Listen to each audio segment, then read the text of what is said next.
Deer D.El.Ed learner 507 এর ডিসকাশনে আমাদের last দুটি ইউনিট রয়ে গেছে, ইউনিট 11 এবং ইউনিট 12। আজকে আমরা ইউনিট 11 12 দেখে নিচ্ছি।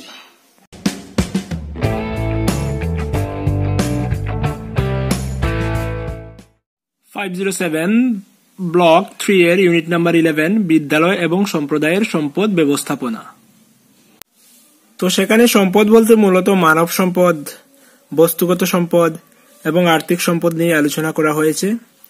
তারপর রয়েছে বিদ্যালয়ের তহবিলের জন্য আর্থিক আয়ের উৎস, সরকার থেকে পেতে পারে, অন্যান্য সংস্থা থেকে পেতে পারে, আঞ্চলিক সংস্থা থেকে পেতে পারে, বৃত্তি ভাতা প্রভৃতি পেতে পারে, কিছু সঞ্চয় থাকবে, পরীক্ষা বা অন্যান্য খাতে প্রদেয় অর্থ সেখান থেকে আর্থিক তহবিল পেতে পারে। তো এই আর্থিক তহবিলের উৎসগুলো নিয়ে আলোচনা করা হয়েছে এবং বিভিন্ন সম্পদ যেমন মানব সম্পদ, বস্তুগত সম্পদ এবং আর্থিক সম্পদ এগুলো নিয়ে আলোচনা করা হয়েছে।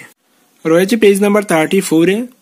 তো আর্থিক সম্পদের উপর ভিত্তি করে কিন্তু দেশকে 3 ভাগে ভাগ করা হয়েছে, যে উন্নত দেশ, উন্নয়নশীল দেশ এবং অনুন্নত দেশ। ইউএনও বা ইউনাইটেড নেশনস অর্গানাইজেশন এর অধীনে the united nations development programme UNDP বিভিন্ন দেশের মধ্যে মাথাপিছু আয়, সাক্ষরতার হার, লিঙ্গ বৈষম্য প্রভৃতি সূচক ইত্যাদির উপর ভিত্তি করে মর্যাদা দিয়েছেন। তো সাম্প্রতিক হিউম্যান ডেভেলপমেন্ট রিপোর্ট 2011 অনুযায়ী দ্য ইউএনডিপি নিম্নলিখিত দেশগুলোর মর্যাদা প্রদান করেছে এবং যা বন্ধনীর মধ্যে উল্লেখ করা আছে। 2011 এর ইউএন এর রিপোর্ট অনুযায়ী উন্নত দেশ বলে চিহ্নিত করা হয়েছে কানাডা এবং ফ্রান্সকে। উন্নয়নশীল দেশ হচ্ছে গিয়ে ব্রাজিল এবং ভারত। অনুন্নত দেশ হচ্ছে গিয়ে সুদান এবং লিভারিয়া। এটা লিভারিয়া হবে না, এটা হবে লিভানিয়া। তো সেটা হচ্ছে HDR বা হিউম্যান ডেভেলপমেন্ট রিপোর্ট। সেটা বিভিন্ন দেশের এই যে কিছু সূচক রয়েছে, যে মাথাপিছু আয়, সাক্ষরতার হার, লিঙ্গ বৈষম্য, তার উপর ভিত্তি করে একটা লিস্ট তৈরি করা হয়।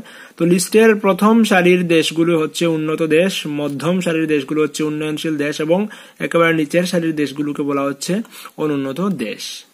তো আমাদের ভারতবর্ষ কিন্তু উন্নয়নশীল দেশের মধ্যে রয়েছে। ভারতবর্ষ রয়েছে লিস্টের 134 নম্বরে। কানাডা, ফ্রান্স এগুলো উন্নত দেশ, কারণ এগুলো লিস্টের প্রথম দিকে। যেমন দেখুন যে কানাডা হচ্ছে 6 নম্বরে, ফ্রান্স রয়েছে 20 নম্বরে। তো এবার প্রশ্ন হলো, কোন দেশ উন্নত, উন্নয়নশীল বা অনুন্নত তা বিচার করা হয় যে বিষয়ের উপর, সেটি হলো অপশন এ মাথাপিছু আয়, অপশন বি সাক্ষরতার হার, অপশন সি লিঙ্গ বৈষম্য, অপশন ডি সবগুলি। তো আমরা দেখে নিয়েছি যে কোন দেশ উন্নত, উন্নয়নশীল বা অনুন্নত কি হবে, সেটা বিচার করা হয় মাথাপিছু আয়, সাক্ষরতার হার, লিঙ্গ বৈষম্য সবকিছু বিষয়ের উপরে। অতএব আনসারটা হবে অপশন ডি সবগুলি। 33 নম্বর পেজে প্রশ্ন লিখুন যে বিদ্যালয়ের তহবিলের জন্য আয়ের আর্থিক উৎসের বর্ণনা দাও।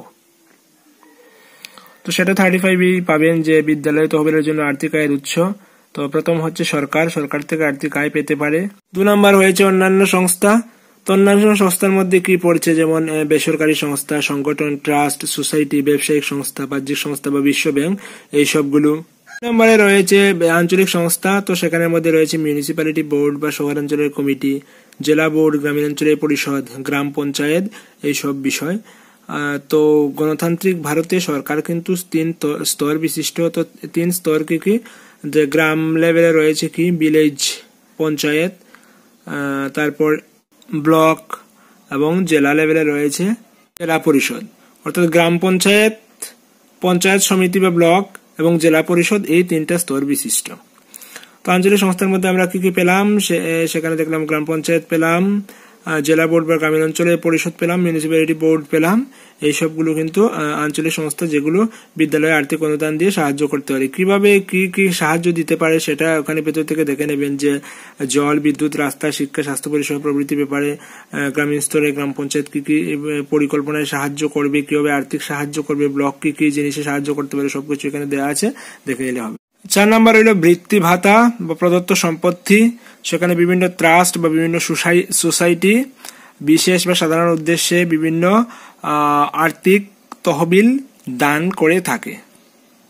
তো সেখানে সম্পত্তি দান করতে পারে, বিদ্যালয় মাঠের জন্য বা ভবন নির্মাণের জন্য, রক্ষণাবেক্ষণের জন্য কিছু অর্থ প্রদান করতে পারে, বা বিশেষ কোনো কাজের জন্য অর্থ প্রদান করতে পারে। তারপর রয়েছে সঞ্চয়। তো সঞ্চয় কি, যে বিশেষ কাজের জন্য যে অর্থ প্রদান করা হলো তার থেকে কম টাকায় যদি আমরা সেই কাজটা কমপ্লিট করে নিতে পারি, তো বাকি যে টাকাটা রইলো সেটা হচ্ছে সঞ্চয়। সেখান থেকেও সেটাও একটা আয়ের একটা উৎস। তারপর রয়েছে পরীক্ষা বা অন্যান্য খাতে প্রদেয় অর্থ। তো সেক্ষেত্রে হচ্ছে গিয়ে যেমন টিউশন ফিজ, পরীক্ষা ফিজ, ছাত্রছাত্রীদের জন্য তহবিল বা কম্পিউটার ফিজ, এগুলো কিন্তু সরকারি স্কুলে নেওয়া হয় না, কারণ সরকারি স্কুলে সবটাই বিনামূল্যে করতে হচ্ছে। বেসরকারি স্কুলগুলোতে এই ফিজগুলো ধারণ করা হয়।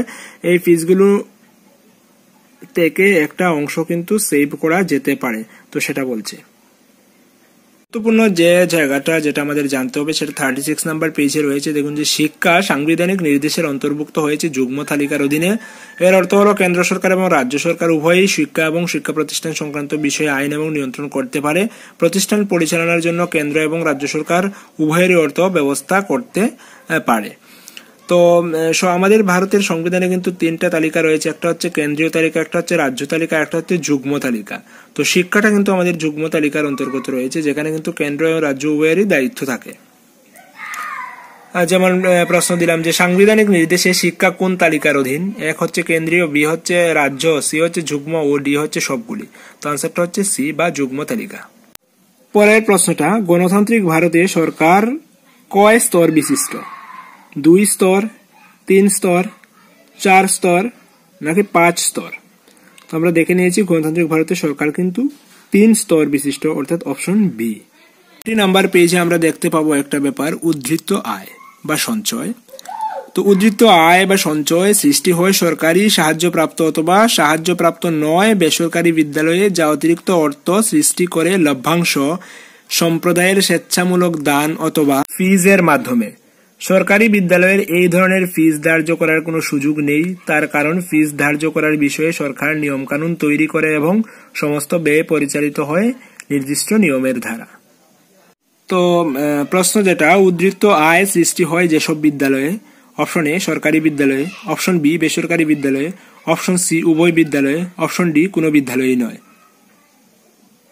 সঠিক উত্তর হচ্ছে অপশন বি, অর্থাৎ বেসরকারি বিদ্যালয়ে।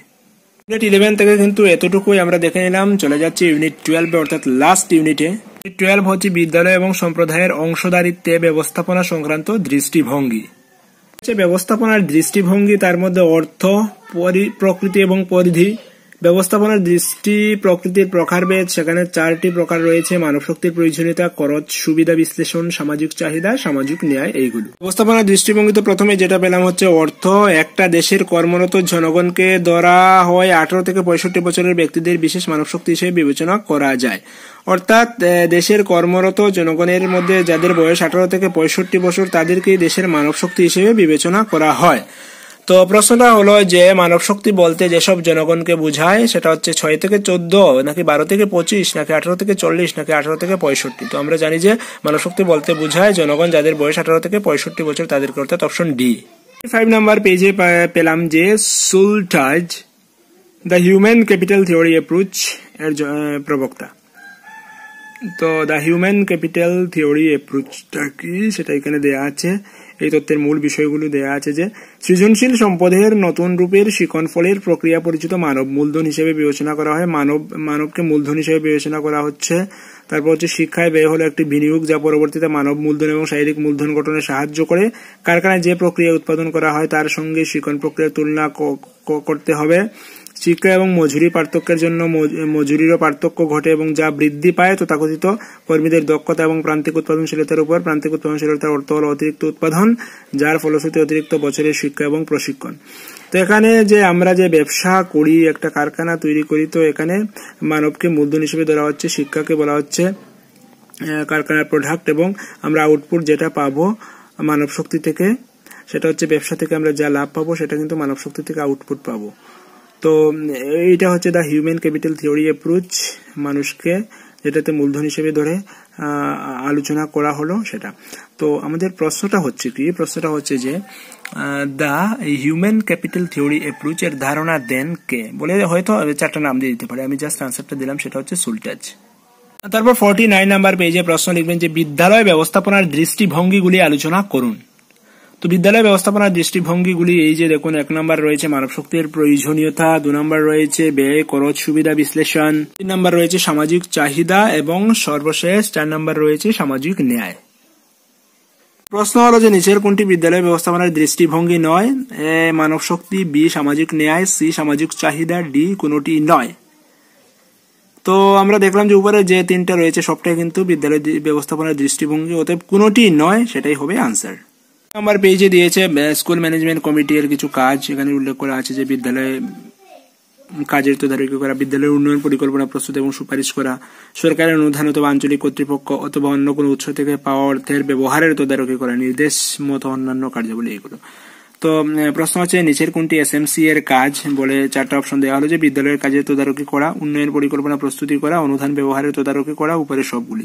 তো আমরা দেখলাম যে যেগুলো দেওয়া আছে সবটাই কিন্তু বিদ্যালয় স্কুল ম্যানেজমেন্ট কমিটি বা বিদ্যালয় পরিচালন সমিতির কাজ, অতএব উপরে সবগুলি, সেটাই হবে সঠিক উত্তর বা আনসার। সাথে আমাদের ইউনিট 12টা কমপ্লিট হয়ে গেল 507 এর, শুধু ইউনিট 12 নয় 507 পুরোটাই কমপ্লিট হয়ে গেল। আমরা একটা ইউনিট করে দেখে নিয়েছি সবটা 506 507।